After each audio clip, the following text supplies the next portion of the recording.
venir al 6º curso de Ciencia en el Boulevard, lo digo porque veo cara nueva. Llevamos ya 6 años haciendo ciencia en este bar, bueno, dando charlas de divulgación científica en este bar cada 15 días y lo vamos a hacer este año también. ¿Volvemos dentro de 15 días? Sí, volvemos dentro el día 10 de octubre. Con sexo, ¿no? Con sexo. Sí, hablar de sexo. No pueden venir los niños, ¿no? Sí. Bueno, pues nada, que cada 15 días tendréis aquí la charla. De hecho, la primera charla iba a ser la del 10 de octubre porque acabamos de celebrar este fin de semana otro evento científico que es el Ciencia Youthbound y íbamos a dejar pasar un poco el tiempo, pero la actualidad se ha impuesto y así que hemos decidido adelantarlo. Bueno, quiero mandar un saludo también al señor Villarejo, que seguro que alguno me está grabando y se lo va a pasar, por si no salgo la grabación, por lo menos que salga amable y simpática. Y como habéis visto en todas las noticias, que en Sálvame, en todos sitios se habla esta semana de la hipótesis de Riemann, pues nosotros vamos a hablar de escutoides. Ahora que cierro el bar, que no salga nadie, que os vamos a contar que hemos descubierto los escutoides. Bueno, no, eso lo contará otro día el jefe escutoide que está por aquí. Bueno, no lo sabe, pero es el 24 de octubre. Apúntatelo, vete.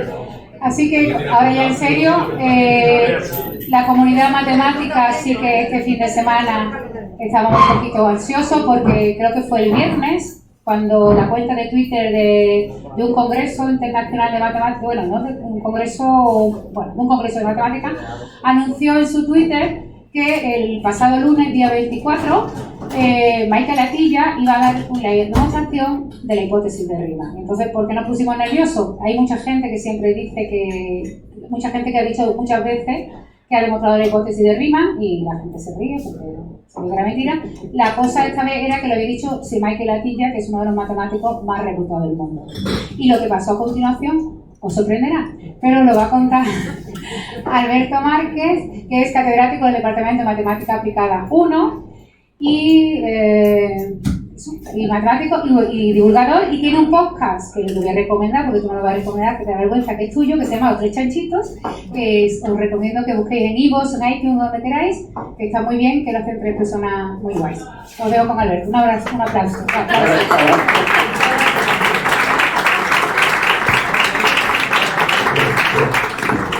Muchas gracias, Clara, por esta sentida presentación. Pues efectivamente, Sir Michael Atiyah anunció que este lunes pasado, antes de ayer, iba a demostrar la hipótesis de Riemann, y entonces me gustaría dar una introducción a qué es la hipótesis de Riemann, porque hay otros resultados de matemáticas muy difíciles posiblemente, cuyo enunciado es más fácil de entender. El último teorema de Fermat dice que x elevado a n más y elevado a n igual a z elevado a n no tiene solución entera para n mayor o igual que 3. Eso, viéndolo y despacito, lo entiende casi todo el mundo, pero la hipótesis de Riemann no es tan sencillo. Entonces, voy a intentar explicar un poco en qué consiste dicha hipótesis. Naturalmente me voy a saltar muchos pasos, pero si alguien tiene alguna duda o quiere algún tipo de aclaración, pues lo podemos intentar, siempre que sea una razonable, o sea, no me pide una demostración, ¿vale? Bueno, ¿por qué es importante el teorema de... Bueno, lo que decía antes Clara, perdón, se publicó este pequeño abstract en... ¿Qué te pasa? Sí, pues sí, muy bien. Se publicó este pequeño abstract en el libro de notas de un congreso del Heidelberg Laureate Forum, y como veis, pues hay anunciado Sir Michael Atiyah que había demostrado la hipótesis de Riemann. Y como bien ha dicho Clara, la diferencia con respecto a otras veces, hace poco pues, hubo un cierto revuelo porque un profesor de Nigeria había dicho, y ya por el hecho, si los que habéis leído el Principito, sabéis perfectamente que si alguien de Nigeria dice que ha demostrado la hipótesis de Riemann, nadie lo cree. O sea, y digo bien, los que no hayáis leído el Principito, si aprovecháis y leéis el Principito. Bien, entonces él anunció esto, se hizo una transmisión en más o menos directo de las charlas de Sir Michael Atiyah. Nosotros nos reunimos en nuestro departamento, las charlas no había forma de seguirlas, aquello fue un poco esperpéntico, porque era en Alemania con toda la tecnología y la transmisión. Había miles de departamentos de matemáticas, todos conectados para seguir la charla, y la hicieron con un iPhone 5 y que se quedaba colgado cada 2×3, o sea que eso fue un auténtico desastre. La calidad de la transmisión del Boulevard es mucho mayor. También, sí, ya está el vídeo con buena calidad. También hay que decir que a lo mejor no despertamos todavía la misma expectación, pero bueno, Entonces, ¿qué es la hipótesis de Riemann? ¿Qué es la hipótesis de Riemann? ¿Sobre qué trata la hipótesis de Riemann? Como bien decía Bill Clinton en su campaña contra Bush padre, son los primos. Son los primos, estúpidos.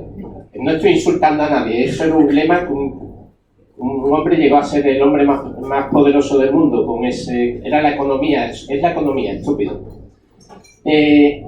Efectivamente, son acerca de los primos, y los primos, bueno, no tendría que convencer a una audiencia tan selecta sobre la importancia de los primos, pero digamos que voy a poner un par de ejemplos, ¿no?, para que se vea de qué va esto de los primos. Lo primero es un cuento, el famoso cuento de la cigarra y la cigarra.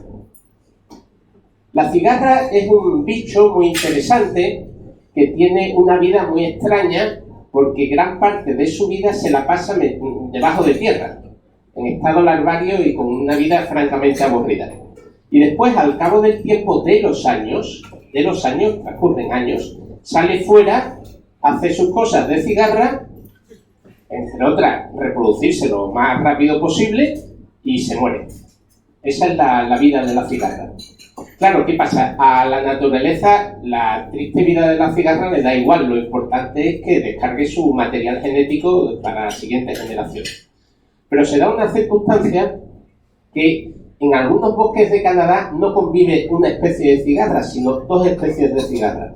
Y si conviven dos especies de cigarra, eso va en contra un poco de la naturaleza, porque tienen que luchar una contra otra. ¿Cómo hacen para intentar transmitir su material genético esas dos especies distintas?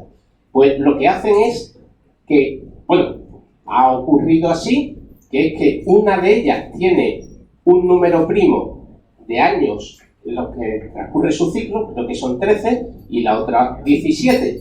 Entonces, los años en los que se acoplan los dos son muy pocos, y eso permite optimizar la supervivencia, transmisión del ADN de la forma más eficiente posible.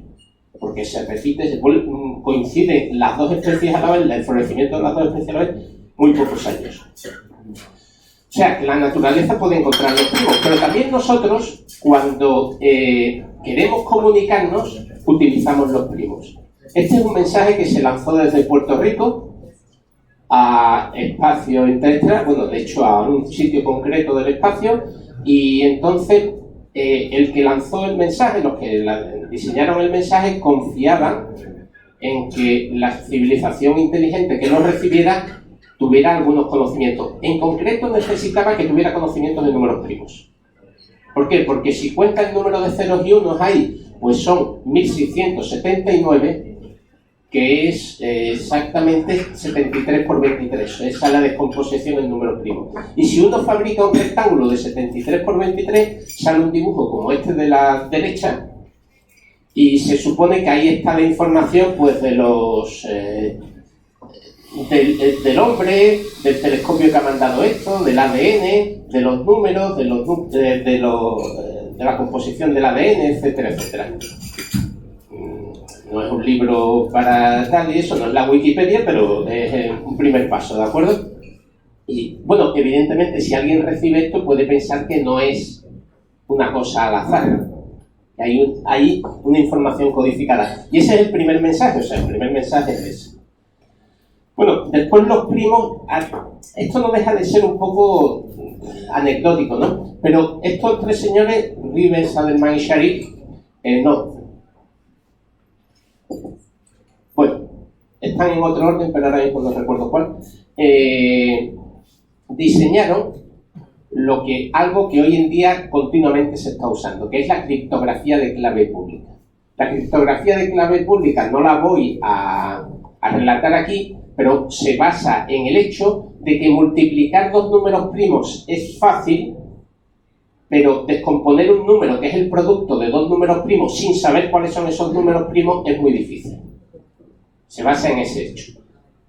Y entonces, bueno, a partir de ahí, pues gran parte de la información que confiamos, que nos transmitimos unos a otros a través de los mensajes de texto, de nuestra comunicación con los bancos, las tarjetas de créditos y demás, utilizan criptografía de clave pública, que una buena parte de la criptografía de clave pública está basada en el algoritmo RSA que diseñaron estos señores y que está basado en los primos. En general, todos los algoritmos de clave pública tienen de alguna u otra forma una base en los primos.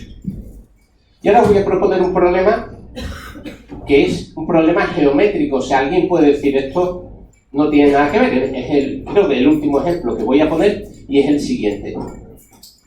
Imaginaos que colocamos estacas, tenemos una cuadrícula y colocamos estacas en los puntos de coordenadas enteras, en el 1, en el 0, 0, en el 1, 1, etcétera, etcétera. Y ahora la pregunta es, ¿cuáles son las estacas que puedo ver desde el 0, 0? Bien, o sea, lo que se entiende es que desde aquí podemos ver las azules, pero esta roja no la podemos ver porque la tapa esta azul de aquí. Esa es la idea, ¿de acuerdo? Entonces, ¿qué proporción de estacas podemos ver? Como veis, parece que está un poco distribuido de forma extraña y demás, ¿no? Vamos a dejar esto pendiente para un poco más para adelante. Nos vamos a encontrar con una serie de matemáticos que nos van a ayudar a intentar resolver este problema, que no es del todo simple. No es del todo simple. Bueno, pues ya este es el teorema de Pitágoras, la primera versión que se conoce del teorema de Pitágoras. Y después el título de la charla proviene de Eratóstenes. Eratóstenes vivió hace unos 2300 años y yo he escogido el primer primo posterior a 2300, ¿de acuerdo? Es 2309. Y entonces este señor construyó lo que se conoce como la criba de Eratóstenes o la tabla de Eratóstenes o como queramos. Y es una tabla que construye los números primos, Lo que hacía es tachar cogía el 2 y ahora tachaba todos los múltiplos de 2. Coge el 3 y tacha todos los múltiplos de 3. Y los que van quedando ahí señalados en amarillo son los primos. Este es un método para encontrar cualquier número primo. Lo que ocurre es que es muy, muy ineficiente. O sea, podemos hacer esto pues hasta números relativamente pequeños, pero si queremos hacer criptografía de clave pública nos hacen falta números de 1000 cifras y eso no hay forma de hacerlo mediante el método Eratóstenes. Pero es un método muy inteligente y que tiene 2300 años y que volveremos a ir un poco más para adelante. Bueno, hay un salto grande y es una fórmula ahí muy extraña. No tenemos que saber la fórmula, no tenemos que confiar en ella. Pero es lo que sí quisiera introducir un poco de notación porque lo voy a utilizar de vez en cuando. Este símbolo de aquí, esta letra griega, sigma, significa una suma. Entonces, este símbolo aquí es igual a toda esta suma de aquí. ¿Vale? A toda esta suma. Es una suma infinita. Es una suma infinita. No importa qué suma es ni nada. Pero es decir, coge, por ejemplo, para n igual a 2. Para n igual a 2. Pues suma 1 más un medio elevado a 2, más un tercio elevado a 2, más un cuarto elevado a 2, etc. Así todas las fracciones de la forma 1 partido por k y lo elevamos todo a 2. Y eso lo sumamos. Y entonces en el siglo XVII-XVIII se preguntaban si esas sumas tenían sentido y si eran finitas. ¿Vale? Y bueno, llegó este señor era Leonhard Euler. Tenía que haber puesto una foto aquí, ahora que me acuerdo, porque este año fui con ese caballero que está ahí detrás, fuimos a San Petersburgo, y lo primero que hice cuando fuimos a San Petersburgo fue, o hice yo y los arrastré a los demás, fue ir a buscar la casa de Euler en San Petersburgo, porque este vivió 50 años o algo así allí, murió allí en San Petersburgo. Entonces, Leonhard Euler demostró muchísimas cosas, y entre otras cosas se dedicó a estudiar esa suma. Y no voy a decir cómo, pero obtuvo que la suma vale pi cuadrado para 2, justo la que yo he dicho antes, vale pi cuadrado partido por 6. Esto era un problema conocido, el problema de Basilea y tal, y eso está relacionado con otros muchos. Pero eso, por ahora, no nos interesa. Pero sí me gustaría que hicierais una cosa, que os quedarais mentalmente con la idea de pi cuadrado partido por 6. Cuando Euler descubrió esta fórmula, descubrió otras muchas, se quedó un tanto maravillado. Porque pi, aquí hemos dado varias charlas de pi que podéis buscar, pi es un número irracional, que no hay forma de controlarlo, no se sabe cómo generarlo. Y resulta que mediante unas fracciones relativamente simples, él fue capaz de generar pi. Todo esto tiene una amplia tradición a partir de Euler hasta nuestros días, porque las fórmulas que se utilizan para generar pi están basadas en ideas parecidas a las de Euler, sobre todo algunas desarrolladas por Ramanujan a principios del siglo XX. Bien. Ahora, Euler demostró algo más, que esto para cualquier exponente, lo mismo de aquí, para cualquier exponente, valía un producto, este símbolo es un producto de los inversos de 1 menos los números primos elevados a una potencia. De todos los primos. La fórmula es lo de menos, pero lo importante es una cosa que es una suma y tal, demostró que era igual al producto de los números primos. Es la primera vez que se tiene una fórmula donde aparecen todos los números primos. Nadie sabía cómo estaban distribuidos los números primos. Y encontrar la distribución de los números primos es un problema crucial, por lo que acabamos de decir anteriormente. Y Euler encontró una fórmula que permitía, en teoría, obtener todo el producto de un producto donde estaban involucrados todos los números primos. Todos los números primos. Entonces, ahora voy a hacer lo siguiente. Salto mortal sin red. Voy a demostrar esta fórmula. Lo voy a demostrar. Bueno, vamos a ver, voy a seguir los pasos de Euler. O sea, el mérito le corresponde a él. El de mérito, si no nos enteramos, me corresponde a mí. ¿Qué hizo Euler? Lo que hizo fue lo siguiente. Escribe la fórmula, es la misma de antes. Y ahora lo que va a hacer es un truco que le enseñamos muchas veces a nuestros alumnos de primero, que es multiplicar todo por 1 partido por 2 elevado a s. Si os fijáis, la fórmula de abajo se parece mucho a la fórmula de arriba. Y entonces podemos coger lo de arriba y restarle lo de abajo. Y al restarle lo de abajo, ¿qué pasa? Que en la de abajo aparecen todos los números pares elevados a s. Pues al restarle desaparecen todos. Y queda eso. ¿Ahora qué hago? Pues lo mismo con 1 partido por 3 elevado a s. Y van a desaparecer todos los múltiplos de 3. ¿Y ahora qué hago? Lo mismo con 1 partido por 5 elevado a s. Y desaparecen todos los múltiplos de 5. ¿Vale? Y entonces, haciendo esto mismo, se obtiene esa fórmula que dice que la igualdad esa es igual a esto. Que era lo que habíamos dicho de todos los números primos. ¿De acuerdo? O sea, demostró. ¿Qué te pasa, Luisma? El foco. ¿Te gusta, verdad? ¿Eh? Yo lo sabía. Entonces, Euler demostró una fórmula que involucraba a todos los números primos. La primera fórmula me parece una belleza terrible y volveremos a ella. Bien, esa es la fórmula que demostró Euler y ahora volvemos a esto, a este problema. ¿Cuándo una estaca no se ve desde el origen? ¿Cuándo una estaca no se ve el origen? Una estaca no se ve, un punto no es visible si y solo si sus dos coordenadas no pueden ser divididas por un mismo número. Si sus dos coordenadas pueden ser divididas por el mismo número, dividimos y esa estaca que da el resultado impide la visión de esa. ¿Vale? Entonces, ¿esto qué ocurre? Bueno, si son divididas por un mismo número, son divididas por un mismo primo. Entonces, ¿qué es lo que tenemos que hacer? La probabilidad de ser dividido por un primo es 1 partido por p. Entonces, la probabilidad esa, a ver si sale, que las dos coordenadas se han dividido por 1 partido por p al cuadrado, por lo tanto, que ninguna de las dos sea dividida por p es 1 partido por p al cuadrado, haciendo el complementario. ¿Vale? Y entonces, ¿qué tenemos ahí? Lo que tenemos es que la probabilidad de eso es exactamente el inverso del número que habíamos obtenido antes, que era pi cuadrado partido por 6, si no me acuerdo mal.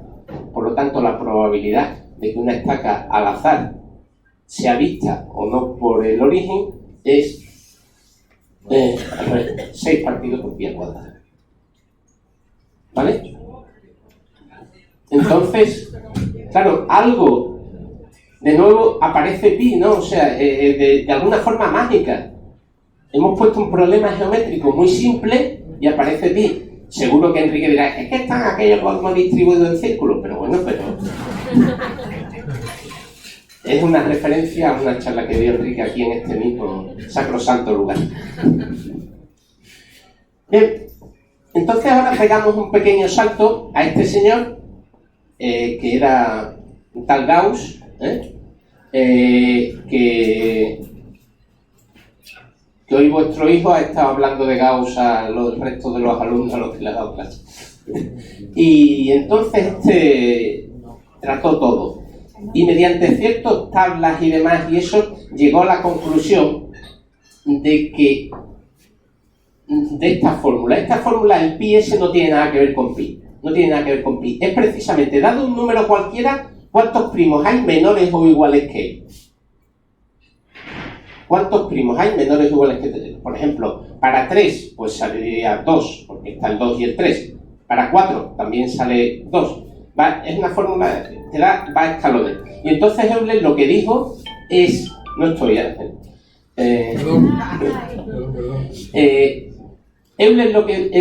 Gauss lo que dijo es que la distribución de los primos era aproximadamente igual que x partido por el logaritmo de periodo de x. Aproximadamente igual. De hecho, ¿qué?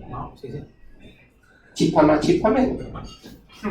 Entonces, de hecho aquí están representados, no sé si se ven bien los escalones de la fórmula del pi de x, tiene escaloncitos y la otra pues una línea, pero que se lo va aproximando. ¿Vale? De hecho, después se encontró, bueno, el mismo Gauss encontró otra función que aunque tiene las mismas propiedades, aproxima mejor. El logaritmo integral, y ahí veis que aproxima mucho mejor. Se pueden construir tablas y se ve que efectivamente tiene la misma propiedad, pero aproxima algo mejor. Y entonces ahora aparece este señor que es el héroe de la historia. Este señor es Riemann. Bueno, fue Riemann. Fue alguien que vivió relativamente poco, murió con 39 años. Después de salir en 7 vidas, ¿no? Ah, sí, es verdad, se parece un montón a ¿qué? Javier Cámara. A Javier Cámara. ¿No me habías fijado? Sí, se parece una barbaridad a Javier Cámara. Y entonces, Riemann trabajó toda su vida en análisis y geometría. En análisis fueron muchísimas aportaciones, en cálculo integral y todo ese tipo de cosas, y en geometría, pues creo lo que se llama la geometría de Riemann. Y la teoría de la relatividad general de Einstein, que es una teoría en realidad que relaciona la gravedad con la curvatura, con la forma del espacio, sería imposible sin Riemann. Bueno, al menos sería imposible si la geometría que él creó, si otro lo hubiera creado detrás, vale. Entonces escribió, en teoría de números, un único artículo en su vida de 10 páginas, 9 páginas y media, que es este artículo de aquí. Se puede conseguir el artículo, tenéis que desempolvar un poco vuestro alemán de mediados del siglo XIX, pero esa es la única dificultad que tiene, ¿no? Y entonces, si os fijáis aquí aparte, voy a utilizar el foco, ¿veis? Aquí aparece la fórmula esa que habíamos dicho antes porque él lo que trata es sobre esa fórmula. De hecho, si alguien quiere buscarlo, pues esa es la referencia, ya lo habéis visto, ¿no? Entonces, efectivamente, trata sobre esa fórmula y utiliza esa fórmula para una serie de resultados. Lo primero que hace es intentar manipular esa fórmula en lo que se llama extender esa fórmula a en todo el plano complejo. Esto es un tecnicismo. Pero digamos que a partir de la fórmula definir una función. Una función es una especie de caja negra donde le metemos un número y nos da otro número. Si le volvemos a meter el mismo número, nos vuelve a dar el mismo número. Pero si le metemos otro, puede dar otro número distinto. O el mismo. ¿Vale? Pero una función es una caja negra. Metemos un número y nos da otro. Y en este caso lo que hacía era, si le metemos un número complejo, nos da otro número complejo. Y utilizó, digamos, lo que hizo fue extender esa función para esa fórmula para definir una función. Entonces, esa es una de las expresiones, me da igual, esa es una de las expresiones que obtuvo varias, y esta es la que se conoce como la función z de prima. Tiene un nombre y como tal lo tiene, pues lo menciono aquí. Tiene otras expresiones equivalentes que se basan en algunas funciones y cosas y eso. Aparece también pi y demás. Son fórmulas, pero que digamos que la importancia que tiene es que definió esas funciones. Bien, y esta es la función z de prima. Esto, de alguna forma, fue descubierto de forma independiente por otros matemáticos. Esto mismo, Este es un fragmento de una de las cartas de la primera... Bueno, vamos a ver. El año pasado se estrenó una película sobre Ramanujan. Y aprovechando la ocasión, llamamos un afamado orador que nos dio una charla sobre Ramanujan aquí. Entonces podéis buscar el enlace de la charla que di sobre Ramanujan y entonces podéis ver esta carta y en la carta aparece la misma, de forma implícita, aparece la misma fórmula cuando aparecen esas sumas de ahí. Fijaros la locura que escribió. 1 más 2 más 3 más 4 no sé cuánto es igual a menos 1 partido por 12, escribió Ramanujan. Hardy llega a esa carta y dice, joder, el tío este es un genio.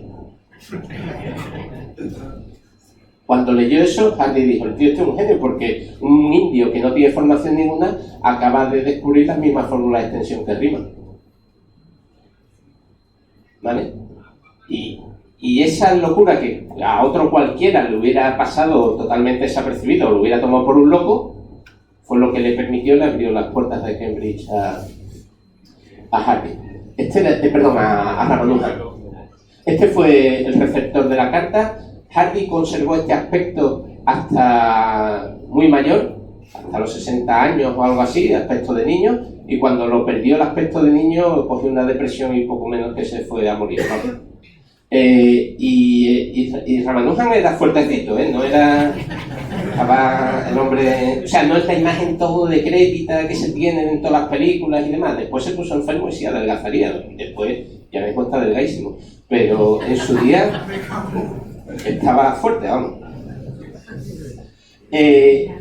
Por cierto, siempre que se menciona a Hardy creo que hay que mencionar algunos de sus propósitos de Año Nuevo. Y entre los propósitos de Año Nuevo, pues él era un hombre que tenía que tener sus manías, un personaje.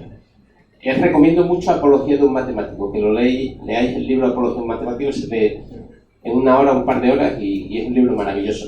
Entonces, entre sus propósitos de Año Nuevo siempre estaba el primero, probar la hipótesis de Riemann. ¿Vale? En este sentido, Hilbert decía, yo, si a mí me congelaran y me despertara dentro de 500 años, sé qué es lo primero que haría. Preguntar, ¿se ha demostrado la hipótesis de Riemann? O sea, hasta ese sentido llegamos. Bueno, hacer una gran jugada en cricket, no ponía eso, hacer una gran jugada en cricket, ponía meter 221 in en el tercer no sé cuánto del gran oval de no sé qué, pero no entendía yo una palabra y entendía yo que eso quería decir eso, ¿no? Lo de encontrar un argumento que demuestre, él era muy ateo y no entendía que la gente no fuera atea y quería encontrar un argumento que demostrara la no existencia de Dios, ser el primer hombre en coronar el Everest, ser proclamado el primer presidente de la URSS, Gran Bretaña y Alemania y asesinar a Mussolini. Ese era su propósito antes de empezar el año bien, ¿no? Antes de empezar el año bien. ¿Qué? ¿No quería ir al gimnasio? No se pone a ir al gimnasio a aprender inglés. Aprender inglés que ya lo tenía, que vivía en Cambridge, entonces el tipo era muy... La hipótesis de Riemann tiene que ver con los ceros de la función z de Riemann que habíamos dicho anteriormente. De nuevo nos olvidamos de cuál es la función, tiene esa expresión, pero la idea es la siguiente. Una función es una caja, entonces metemos un número y da otro. Y la pregunta es, ¿qué números al meterlo nos da 0? ¿Qué números al meterlo nos da 0? Hay algunos que son triviales, no voy a entrar en tecnicismos, que no se anulen con este y que a partir del seno se puede ver que los números de la forma -2, -4, etcétera, todos los pares negativos sale 0. Eso es muy sencillo, es un ejercicio de primero de matemáticas. Pero ahora dijo, bueno, hay más ceros, hay más ceros. Y todos los demás ceros están sobre una línea recta. En concreto, la línea recta que es x igual a un medio. La recta que está encima del punto, un medio cero, verticalmente. Ahí tienen que estar todos los ceros de mi función. Él no le llama mi función, pero nosotros... bueno, y eso dice, bueno, pues vale, semejante tontería, eso es la hipótesis de Riemann, ya está. Podríamos terminar aquí la charla, pero igual alguien quiere decir, ¿por qué tiene cierta importancia, no? Bien, la importancia es la siguiente, vamos a empezar. Esta es la hipótesis de Riemann. ¿Por qué se conoce como hipótesis y no como conjetura, que debería llamarse una conjetura? Porque él la utilizó para el resto del trabajo para seguir sacando fórmulas, sacando cosas. Entonces, él necesitaba esa hipótesis. En concreto, necesitaba esa hipótesis para, volvemos otra vez a la distribución de los primos. Bueno, dada esa fórmula que no nos olvidamos, él dijo que la distribución de los primos, la función esa escalonada que queríamos medir, no se aproximaba por x partido por el logaritmo del periodo de x, no se aproximaba, sí se aproximaba, pero no solo se aproximaba por las dos funciones esas, sino que la distribución de los primos era exactamente esta. Sí se verificaba su hipótesis. Sí se verificaba su hipótesis. Y aquí lo único elemento extraño es esa especie de error, que esos son todos los ceros no triviales de la función de Riemann. ¿Vale? Y lo demás todo lo podemos calcular. O sea, el logaritmo integral se puede calcular, esto no sabemos, esto es el logaritmo de 2, y esto es una integral muy sencilla. Todo es calculable, salvo si se verifica nuestra hipótesis. Si se verifica nuestra hipótesis. Entonces, si se verifica la hipótesis y podemos calcular todos los ceros de la función, sabemos exactamente la distribución de los primos. Hemos dicho antes que los primos son fundamentales, luego la hipótesis de Riemann tiene su cierta importancia. ¿De acuerdo? Entonces, ese es el único elemento sobre el que se basan y os pongo un par de ejemplos. Si conocemos los 35 primeros ceros, si suponemos la hipótesis de Riemann y conocemos los 35 primeros ceros, la función que queremos calcular es la escalonada esa. Pues la función que daba Riemann tiene esa forma. Que bueno, está bien. Bien. ¿Vale? Para los ingenieros está... Oh, vamos, es fantástica. Precisa hasta... Para los físicos una aproximación aceptable, ¿vale? Pero para nosotros, que somos gente rigurosa, pues no tanto. Perdón, ya. Pero si calculamos los 100 primeros ceros, que no es tanto, ya va teniendo esta forma. Y esta forma incluso es útil para los matemáticos. ¿Por qué? Porque como se sabe que la función es escalonada, lo único que hay que comprobar son los saltos de esa función. Y es solo con 100 ceros. ¿Cuántos ceros se conocen? Más de 100.000. Perdón, más de 100.000 millones. Más de 100.000 millones. ¿Vale? O sea que, si hacemos el dibujo con lo que se conoce, esto es calcado, vamos, calcado. Bien, entonces, ya digo que Hilbert, que era uno de los que quería no demostrar la hipótesis de Riemann, sino vivir, ser testigo del hecho de que se había demostrado la hipótesis de Riemann. Él en 1900 dio una lista de 23 problemas que harían avanzar las matemáticas durante todo el siglo XX y uno de ellos era la hipótesis de Riemann. ¿Vale? Uno de los tres que no están demostrados. Y los otros dos están relacionados con la hipótesis de Riemann, porque están relacionados... Bueno, hay algún otro que está ahí en duda, pero está relacionado con la distribución de los primos. La geometría de Goldbach y los pares de primos gemelos y demás. Y en el año 2000, pues el Instituto Clay dio una lista de 7 problemas, además lo acompañó. Hilbert no tenía tanto dinero, pero el Instituto Clay ha acompañado $1 millón a la resolución de cada uno de esos problemas. Y el único problema que se repite es la hipótesis de Riemann. Probar la hipótesis de Riemann. ¿Vale? Bien, eso explica un poco todo el revuelo que se ha armado, porque es que hasta el momento se sabe mucho, pero falta poner el cuadradito de la demostración. O sea, se sabe mucho, pero no lo suficiente, no nos conformamos. Ya digo que para un ingeniero se sabe muchísimo. Entonces, se sabe que todos los ceros tienen que estar en una cierta franja entre el 0 y el 1. Es más, Hadamard y de la Vallée-Poussin, que fueron los que probaron en la conjetura esta de Gauss de que la función x partido por logaritmo en el periodo de x se aproxima mucho, para demostrar eso necesitaban demostrar una cosa un poco más fuerte y lo demostraron, que es que todos los ceros están en una franja que no toca ni al 0 ni al 1, están estrictamente dentro, y eso es un paso crucial en la demostración. O sea, para ver la distribución, lo que se sabe de la distribución de los primos, ya se utilizó ese paso. Eso se ha ido mejorando y de vez en cuando sale un matemático, he conseguido mejorar epsilon no sé cuánto partido de no sé qué, esa franja. Y es un trabajo que seguro que alcanza gran difusión. Después se pueden contar los ceros que están sobre la línea. En el artículo de Riemann original, él dio 3 ceros. Y a partir de ahí, elaboró la conjetura de que todos los ceros estaban sobre la línea.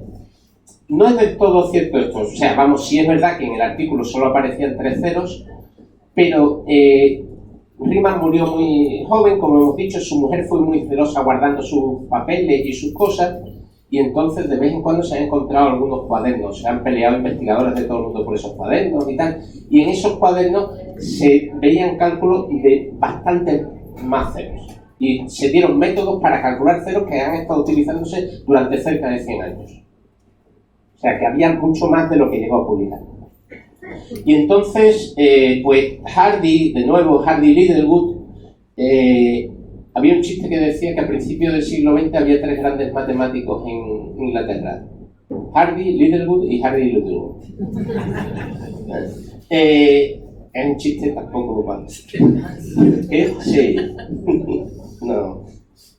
Bueno. Entonces mostraron que hay infinitos ceros sobre la línea. Después se mejoró ese resultado y dijeron, bueno, una fracción de los ceros tiene que estar sobre la línea. Y después se ha ido mejorando eso hasta decir que 2/5 de los ceros, como mínimo 2/5 de los ceros tienen que estar sobre la línea. Obsérvese que esto es mucho mejor que lo que probaron Hardy y Littlewood. Bien. Cercanía de los ceros. La franja esa cada vez se ha ido cerrando y ha ido demostrando diversos resultados, y Bohr y Landau, Harald Bohr, el hermano de Niels Bohr, que era muy amigo de Hardy y estaba obsesionado también con la conjetura de Riemann, como ha contado muchas veces Clara, una vez estaba visitando Hardy a Bohr, y entonces pues cuando se volvía a Inglaterra, estaba visitándolo en Copenhague, cuando volvía a Inglaterra se tenía que embarcar en el barco y había una tempestad terrible. Y entonces antes de embarcarse pues escribió una postal a Bohr diciendo, he demostrado la hipótesis de Riemann. ¿Por qué? Porque dice, bueno, aunque él era ateo, estaba convencido de que Dios lo odiaba. Era Hardy, ¿no? Y entonces dice, claro, si yo mando eso y ahora me ahogo, voy a quedar como en la posterioridad como el hombre que demostró la hipótesis de Riemann, que no se llegó a esa demostración, y me voy a hacer famoso, pero como Dios me odia, no me va a dar esa gloria. Bueno, entonces, ¿qué? Sí, bueno, y una pedrada, vamos, o sea que... Entonces, Bohr y Landau demostraron que para cualquier número, por pequeño que sea, todos los ceros, salvo una proporción muy pequeña, están dentro de esa franja. Y esto se ha ido demostrando, mejorando también, y eso es epsilon y tal y demás. Eso. Y después, computacionalmente, bueno, Turing dice, oye, ¿y si la hipótesis de Riemann es falsa? Pues entonces voy a hacer una cosa, me voy a inventar un ordenador, cuando no existen todavía ordenadores.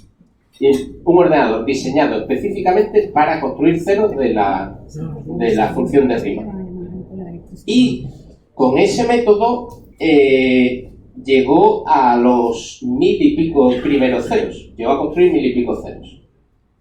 Eso se ha ampliado hasta este número que no se lee. ¿Vale? Hasta este número se ha comprobado que todos esos ceros están sobre la línea, lo cual no quita que a lo mejor hay un cero en la siguiente posición que ya no esté sobre la línea, aunque también se han probado en potencias más grandes y tal, ¿no?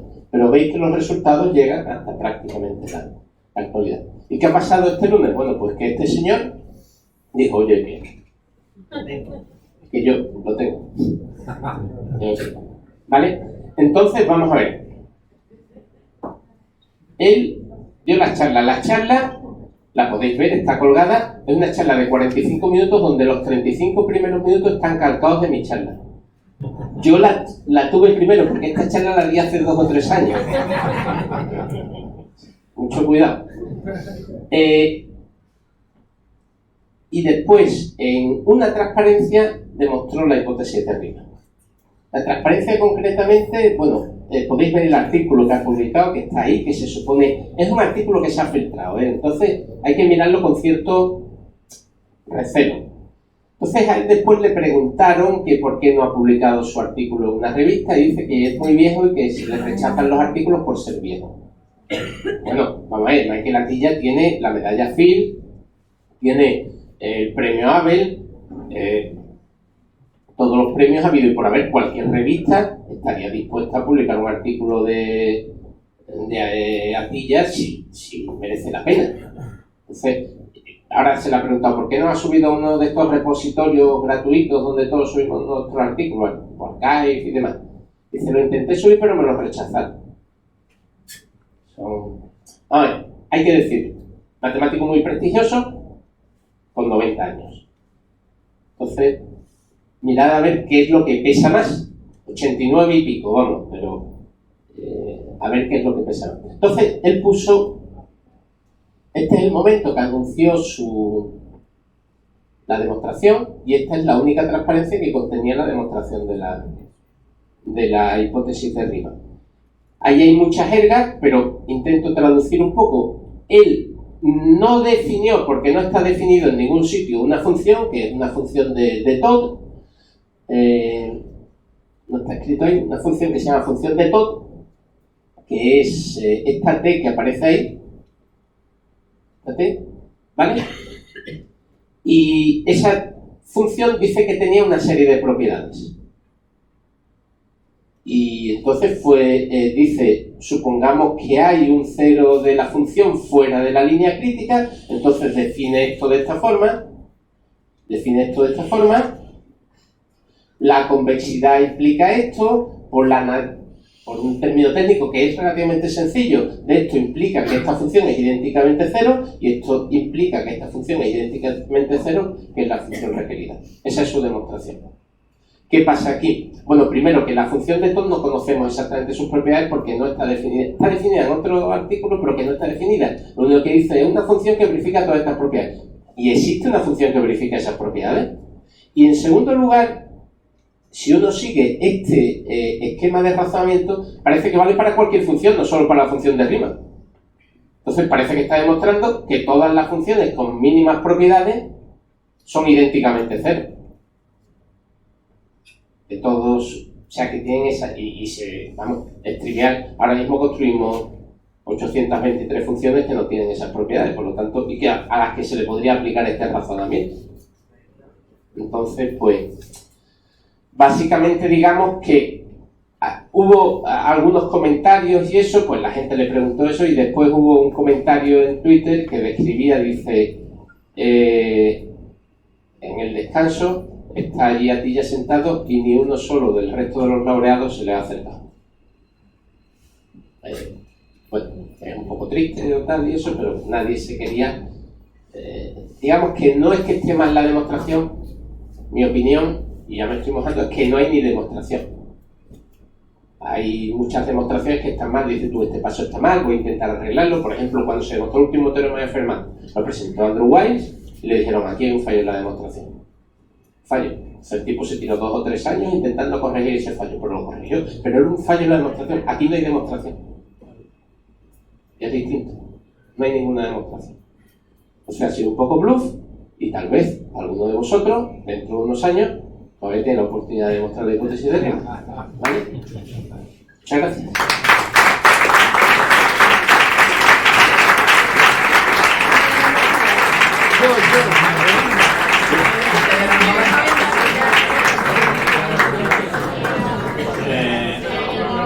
Sí, hola. 2 minutos. Bueno, muchas gracias por la charla y por explicarnos la hipótesis de Riemann. Y ahora, ¿alguien tiene alguna pregunta? ¿O alguna demostración? Dos preguntas, Alberto. Dime. Una personal y una técnica. Dime. La personal, ¿tú has intentado en algún momento de tu vida resolver la hipótesis de Riemann? No, pero te explico. O sea, hay un libro, me alegra muchísimo esa pregunta. Hay un libro, hay varios, pero hay un libro de Marcos de Setoy, que es la Sinfonía de los Números Primos o algo así, ¿cómo se llama? No, se llama de otra manera. Se llama, ¿alguien se acuerda cómo se llama? La música de los números primos. Vale. Yo estoy convencido, lo digo en serio, que si yo ese libro lo hubiera leído hace 40 años, mi vida hubiera sido otra. Posiblemente peor. Más mísera y demás, ¿no? Pero mi vida hubiera sido otra. De eso estoy convencido. Entonces, a los que tengan menos de 40 o 50 años no les recomiendo que lean ese libro porque van a tener una vida de miseria si se quedan ahí. Pero la pregunta técnica es, desde el principio, al principio de la charla, ha dicho que si se demostraba la hipótesis de Riemann, influiría en el cálculo de los números primos o la tal. Yo eso no lo veo claro, porque si la hipótesis está, porque no se aplica y se da por válida a la hora de calcular los primos. Sí, porque no es... No, porque vamos a ver, la hipótesis es fundamental como hipótesis. Si la hipótesis de Riemann no es cierto, la distribución de los primos no es esa. Ya, pero si yo lo que quiero es piratear tu cuenta y romper el RSA, hago la prueba y punto. Sí, porque no deja de ser... Pero fíjate, hay podría porque ser una... para demostrar otros resultados, sí. Aquí estamos... o sea, me alegra tu pregunta porque de alguna forma está justificando que ahí está la distribución de los números primos, pero en la práctica tienes que conocer que la hipótesis de Riemann es cierto y la distribución de los ceros.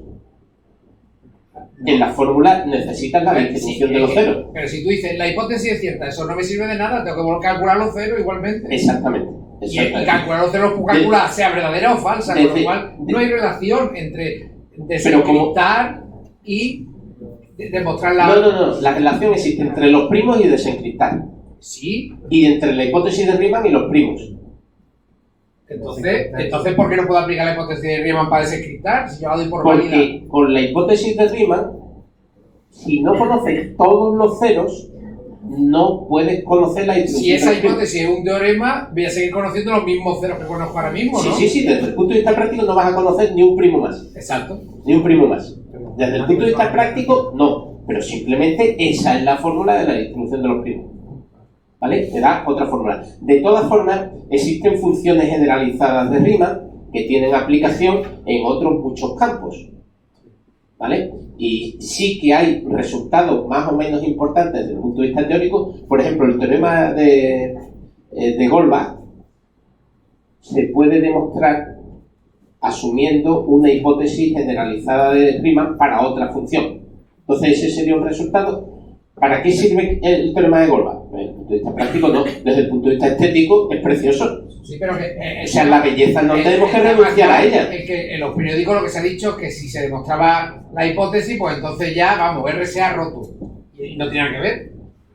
Si te digo las cosas que se publican en los periódicos, incluso en medios que no son periódicos. Sí. No haga historia de números porque un billete seguro al suicidio. Y entonces, ¿alguna pregunta más? ¿No? Sí, ¿quiere alguien preguntar algo ahí o qué? ¿Allí? ¿Dónde? No, me pareció que levantaba alguien la mano o que lo obligaba a alguien a levantar la mano. Pues nada, vamos a dar las gracias otra vez a Alberto y recordad que dentro de 15 días estamos aquí otra vez hablando de eso.